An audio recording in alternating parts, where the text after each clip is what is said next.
pun, peternak internasional kini telah membiarkan yang versi yang sudah tidak memiliki tanduk dan limosin hitam.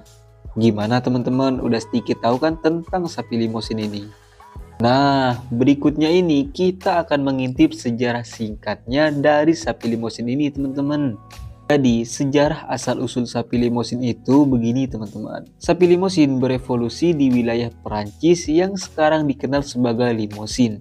Sapi limosin ini beradaptasi dengan kondisi perbukitan lokal dari tanah asam dan granit yang mengalami mineralisasi lemah dengan variasi suhu yang besar. Studi DNA telah mengidentifikasi hubungan genetik yang erat antara sapi limosin dan breed sapi Eropa Barat Daya. Satu studi melaporkan kemungkinan asal umum atau aliran gen baru ini antara breed sapi limosin dan Charolais. Sedangkan penelitian lain menunjukkan bahwa